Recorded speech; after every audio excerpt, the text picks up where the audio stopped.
პირდაპირ ეთერში ანა წითლიძესთან ვისაუბრებთ აქტუალურ თემებზე. არა, მოგესალმებით, მადლობა რომ მოხვედით. მადლობა თქვენ. დღეს ვნახეთ დასკვნით ის ხდომა წულუკიანის ეგრეთ წოდებული კომისიის, რომელიც პირადად ჩემთვის არის რუსეთის გამართლების კომისია და ასევე ოპოზიციის გაუქმების კომისია. ყოველ შემთხვევაში მიზნებში ეს არის აღწერილი ნამდვილად. მძიმე ალბათ ვიდრე ოპოზიციის გაუქმება. კი, და ეს რა შედეგებს მოიტანს და რაზეა გათვლილი, ყველა ხვდებით. ანა, გვითხრეს რომ სექტემბრის დასაწყისში საჯარო გახდება დოკუმენტის შინაარსი, სხვათა შორის წიგნადაც უნდა გამოვცეთ. ხო. თქვენ თუ გაქვთ რამე ცნობები, რა წერია ამ წიგნში? მოდი პირველ რიგში ესე ვიტყვი, რომ ჩემი პასუხი დღეს თქვი და გავიმეორებ, ჩვენი პასუხი არის ესე, რომ შენივრად იცის იმაკ ღალატის კომისიამ რა უნდა უქნას, ახლა მაგ ფურცლებს უნდა დაახვიოს ეგ ფურცლები და მე იცის მიმართულება, სადაც უნდა გაიკეთოს. წიგნად გამოშვებაზე, ხო, წიგნად გამოშვებაზე, ისა რა, არაფერს ვამბობ. მოდით რეალობა. სხვათა შორის საკმაოდ ბევრი ფურცელია, როგორც ხვდები. სკელი და სკრაი. 400-მდე. ცოტა დიდი შრომა მოუწევთ. ნახეთ ხო, 400-მდე არა უშავს აიტანენ იმდენი რაღაცა, ისა რა ქვია. აიტანეს რომ ამასაც აიტანენ დარწმუნებული ვარ. დარწმუნებით არა უშავს, მაგრამ რეალობა რა არის ახლა და აი ზუსტად აი მთელი ეს მაკულატურა ეხა რაც აქვს და რის იმასაც რა ქვია, დახვევასაც ურჩევ მე. რეალურად ეს რა არის? რეალურად არის ის, რომ რა გააკეთა ახლა ამით, რომ საქართველოს მოქალაქეებმა იცოდნენ. ეს არ არის მარტო ოპოზიციის აკრძალვაზე.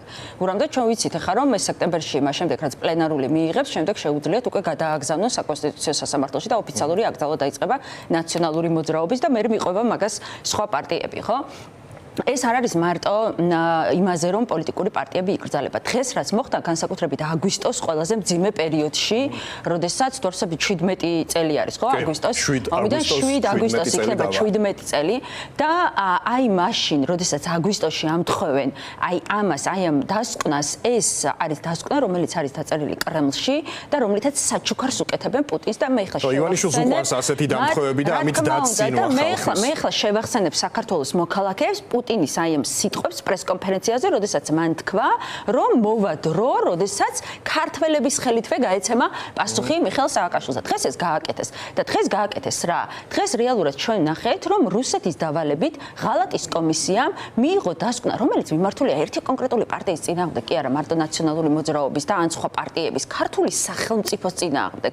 დღეს სერგო ორჯონიკიძეებმა გაასამართლეს გიორგი ანწუხელიძე და თქვენს რომ გიორგი ანწუხელიძის გმირობას ფასი არ ქონდა და რეალურად ეს არის ცდელობა რომ ყველაზე სახელმწიფოებრივი განვითარების საუკეთესო წლები ამ ქვეყნის ის 9 წელი რაც იყო აი ეს საქართველოს მოქალაქეებს წაუშალონ ისტორიული მეხსიერებიდან. ამას აკეთებს ანუ ისტორიის გადაწერის ცდელობა აქვს რუსეთის სასარგებლოდ, სადაც უნდა ანწუხელიძე პიარს შეწირულია. კი ბატონო, და სადაც პირდაპირ გვეუბნებიან რომ ის 9 წელი სახელმწიფომ ეს ხო ჩემი სიტყვები არ არის გურამ და ეს ხომ არ არის არც ნაციონალური მოძრაობის სიტყვები. ბოლო ევროპულ რეზოლუციაში რო ნახოთ სხვა ყველაფერს თავი რო დაანებოთ საერთაშორისო აღიარება ნაციონალური მოძრაობის და მიხეილ სააკაშვილის არის ის მათ შორის ბოლო ევროკავშირის რეზოლუცია რომ სწორედ მიხეილ სააკაშვილის და ერთიანი ნაციონალური მოძრაობის მმართველობის დროს ჩაიყარა საფუძველი და ყველაზე მეტად გამტკიცდა ამ ქვეყანაში ევროპული ინტეგრაცია და ეს ქვეყანა იყო თითით საჩვენებელი მათ შორის ჩვენი საერთაშორისო პარტნიორებისთვის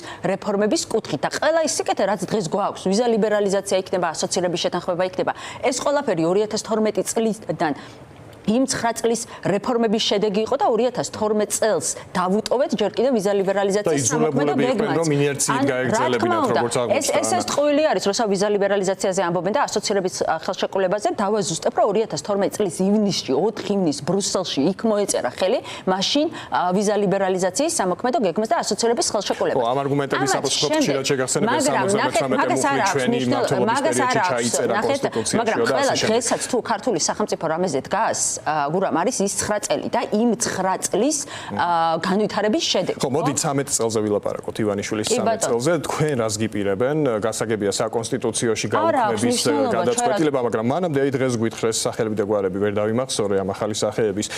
პროკურატურას მიუმართავთ, ამ დასკვნას წარმოუდგენთო, ბევრი ფურცელია როგორც გვითხრეს და არ გამოვრიცხავთ ახალი ფიგურანტებიც გამოჩნდნენ. მიხეილ სააკაშვილთან დაკავშირებით ხომ არ ფიქრობთ რომ შესაძლოა რაღაც ახალი ბრალი გააჩნდეს მისი საქმეების ჩამონათვალში. აგვისტოს ომი ძალიან საფუძვლიანად გამოიკულიეს. კი, ჩვენ ვიცით, რომ ზუსტად აგვისტოს ომთან დაკავშირებით და კიდევ ერთხელ ვიმეორებ, რომ ეს არ არის მიხეილ სააკაშვილის დადანაშაულება. მიხეილ სააკაშვილი, როგორც უმაღლეს მთავარსარდალს, სარდალს, აი ამ როდესაც დებენ ბრალს იმაში, რაშიც ახლა რუსული ოცნება მას ბრალს დადებს, აი ამ დასკვნით და შემდეგ დაუმატებს სამშობლოს ღალატის მუხლით მას ბრალს, ეს არის ქართული სახელმწიფოს გასამართლება. მიხეილ სააკაშვილს შეეძლო, ზოგადად რას ვერ პატიობენ იმას, რომ 2008 წელს წინააღმდეგობა გაუწია რუსეთს, თავი არ დაუხარა, ამ ქვეყნიდან არ წავიდა, რასაც თხოვდნენ სხვადასხვა ამერიკელები და ევროპელები, როგორც ზელენსკის, იმიტომ რომ ის უსაფრთხოებაზე იყო საუბარი, ბოლომდე დარჩა და ეს ქვეყანა დაიცვა, ხო? ამას ასამართლებენ ახლა და ამ დასკვნის მიხედვით ჩვენი ინფორმაციით სწორედ ეს ასახული როგორც სამშობლოს ღალატი. კი, სამშობლოს ღალატის მუხლით გაგვასამართლებენ ჩვენც ნაცებსაც და ნაციონალურ მოძრაობასაც და ყველა სხვა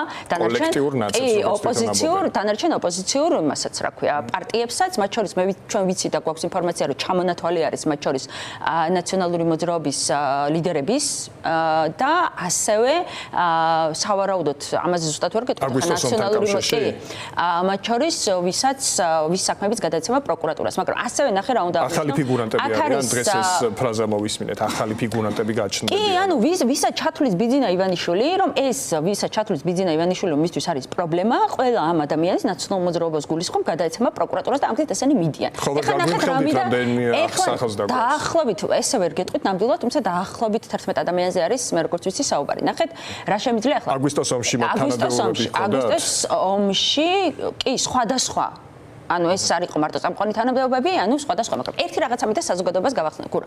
ეს ნაძირლები, აი კოცები, ესენი რომ გამოდიოდნენ და იძახდნენ, რომ აგვისტოს ომის დროს გაიქცნენ, გახსოვთ თანამდებობის პირებიო.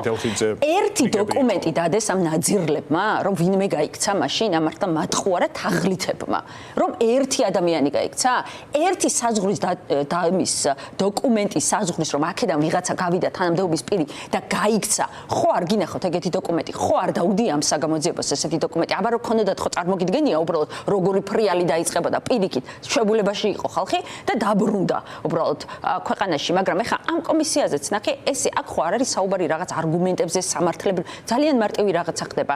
ანუ მათ ზუსტად ის დაპირებაც რაც 2012 წელს ბიძინა ივანიშვილი რისთვის გამოუშვა აქეთ პუტინამ, იმისთვის კი არ გამოუშვა რომ აქ თვითონ ლაღად იყოს და ბედნიერად იყოს და ეს ქვეყანა განავითაროს. 2012 წელს 3 მილიარდი იმიტომ ისა და საქართველოში გამოუშვა, რომ შემდეგ ის ბრძანება რაც პუტინს ჰქონდა, მასთან უნდა შეესრულებინა და 13 წლის თავზე ახლა ამას ასრულებს ზუსტად. და როდესაც ამაზე ვიძახით, ჩვენთვის საერთოდ მნიშვნელობა არ აქვს ახლა ეს გურამ, ეხლა თეა წულუკიანი თუ ბიძინა ივანიშვილი გაგვაუქმებს თუ არ გაგვაუქმებს ნაციონალური მოძრაობის იდეა ეს არ არის იუსტიციის სამინისტროს დოკუმენტები. საერთოდ არ პრობლემებს გიქმნით. რა თქმა უნდა, აი როგორი ფორმითაც სუროს სახელობითად და ვიცით რომ მათ შორის სახელობითად აგვიკრძალავენ ადამიანებს, მათ შორის თქვენს მონამორჩილს მეც პოლიტიკაში მონაწილეობას, ამას ჩვენთვის არანაირი მნიშვნელობა არ აქვს. ნაციონალური მოძრაობა გააგრძელებს ბრძოლას, ისევ როგორც 2012 წლის პირველი დღიდან, როდესაც ეს რუსები მოვიდნენ ხელისუფლებაში, სულ რო იატაკქვეშეთში მოგვიწიოს გადასვლამ და იქიდან მოგვიწიოს ბრძოლამ იმისთვის, რომ ეს რეჟიმი დაიმხოს, აი ამ სიტყვის ვამბობ,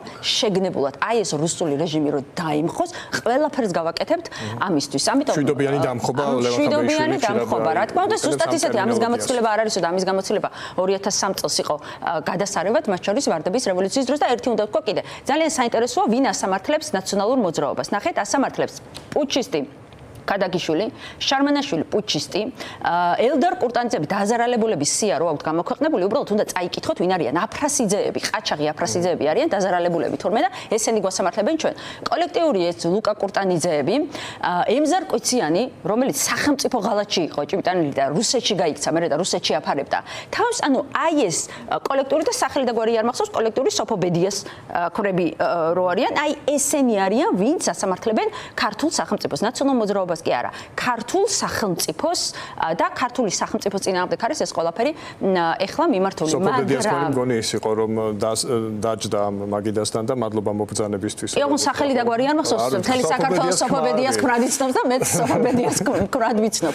მაგრამ კიდევ ერთხელ ვიმეორებ ახლა. კიდევ შეგიძლიათ ან რამე გითხრათ დოკუმენტი რომელიც ჯერ არ არის გასაჯაროებული, სექტემბრის დასაწყისში გითხრეს რომ მის შინაარს გავეცნობით და წიგნის საკითხიც გამოიცა. მე შემიძლია გითხრათ ის რომ წიგნთან დაკავშირებით გავარკვიეთ რა მიმართულებითაც უნდა გაუშვა. თვითონ რაც შეეხება თვითონ შინაარს, ანუ იმ ნაწილს, რაზე ჩვენ ინფორმაცია გვაქვს, არის ეს, რომ ეს ყველაფერი აგვისტოს ომის გარდა იქ არის კიდე მეორე ნაწილი. აგვის ყველაზე მნიშვნელოვანი ეს არის, ანუ მთლიანად ეს მოცემულობა რატო დაჭირდა ახლა ქართულ იმას, რა ქვია, ოცნებას, ქართულ ოცნებას დაჭირდა იმისთვის, რომ აგვისტოს ომი არის მისთვის ყველაზე მნიშვნელოვანი. აგვისტოს ორი უნდა გააბრაუს და პუტინს უნდა უთხრას, რომ აი შენ რაც გინდოდა, ჩემო კარგო და რასაც იძახდი და როდესაც მთელი საერთაშორისო პარტნიორები, ევროპელები, ამერიკელები იძახდნენ, რომ აგრესორი არის რუსეთი და არა საქართველო და რუსეთი თავს დაეცხა, ეხლა ამას ატყიალებენ და პუტინს ეუბნებია, რომ აგერ გისრულებთ, რაც გინდოდა, ძმაო, აგერ საქართველო აგრესორი, საქართველომ დაიწყო ომი და ამას დაგიმტკიცებს ეგრეთ წოდებული საქართველოს ხელისუფლება. ამიტომ მთელს ამ კონტექსტში ყველაზე მნიშვნელოვანი არის ზუსტად აი ეს ნაწილი. ეხლა მეორე ნაწილი კიდე მეორე აბსურდი არის, მართლა ეხლა მიუხედავად ჩემი დამოკიდებულებისა ხაზარაძე, ჯაფარიძესთან და გახარიასთანაც, საერთოდ ეს ადამიანები რა შუაში იყვნენ იმ კომისიასთან, გაუგებარი ამბავი არის და ეხლა ისიც ვნახეთ, რომ იქ ისეთი საქმეები აღწერეს. ხო, ანუ მე ეხლა პოლიტიკური მიზნითაც იყენებს, ხო, ანუ საერთოდ იმ წლებს არ უკავშირდებოდა, ეხლა თუნდაც მის ჩორჩანას საქმესთან დაკავშირებით რაც ვნახეთ, ხო, ესეც ხო. 13 წელია იძახიან, ტერიტორიები არ დაგვიკარგავსო და აღმოჩნდა რომ თურმე აი, ხო სრული სიგიჟეა, ეხლა ამ ხელა ხალხი გამოდგა და თუ თავდაცვის მინისტრ არისო და სუსმა არისო და მაშინ საერთოდ სახელმწიფო არ ყოფილა. ან თუნდაც საერთოდ ტრაგიკომი. ან თუნდაც ხაზარაძე ჯაფარიძესთან დაკავშირებით ამ ყველაფერთან აშუაში იყვნენ, მაგრამ შემდეგ ხო რეჟიმმა იცის ეს ყველაფერი ერთმანეთში უნდა აზილოს, რომ საქართველოს მოქალაქეებმა ვერ დაინახონ სად მართალია, სად ტყუილია და ეს არის ზუსტად ეს რუსული სტილი, მაგრამ თავარი ხაზი რაც არის და რითაც აპირებენ რომ გააგრძელონ, ვიმეორებ არის ის, რომ სახელმწიფო სამშობლოს ღალატის მუხლით გაასამართლონ მიხეილ სააკაშვილი, თავარსარდალი, მაშინდელი ნაციონალური მოძრაობა აკრძალონ ზუსტად აი ამ მუხლით, ეს იქნება მთავარი საფუძველი საკონსტიტუციო სასამართლოსთვის და ასევე ნაციონალური მოძრაობიდან იქნებიან კონკრეტული ადამიანები, რომელზეც საქმე გადაეგზავნება პროკურატურის სხვათა შორის ამ პროკურატურაში გაგზავნა უკვე შეუძლიათ დღევანდელი დასკვნის შემდეგაც, მაგრამ კიდევ ერთხელ ვიმეორებ, ნაციონალური მოძრაობა არ არის მხოლოდ დოკუმენტაცია, ნაციონალური მოძრაობა არის იდეა, არის თავისუფალი საქართველოს იდეა, დამოუკიდებელი და ევროპული საქართველოს იდეა და მას ვერ მოკლავს რუსი ოლიგარქი. და როგორც ხაბეიშვილმა თქვა, DNM-ი. და ნაციონალური DNM-ი დაამარცხებს ბოლოს კაცებს ამაში ვარ დარწმუნებული. ანა წითლიძე იყო ჩვენთან, რომელმაც გაგვიზიარა ახალი დეტალები მისი ინფორმაციით, რა უნდა ეწეროს წულუკიანის ეგრეთ წოდებული კომისიის დასკვნაში, როგორც ანა წითლიძე გვეუბნება, მიხეილ სააკაშვილს ამ დასკვნის საფუძველზე ახალ ბრალს წარუდგენენ სამშობლოს ღალატს და ასევე გაჩნდებიან ახალი ფიგურანტები, ნაციონალური მოძრაობის ლიდერები, რომლის მიმართაც დაპატიმრებას გამოიყენებს ივანიშვილის რეჟიმი.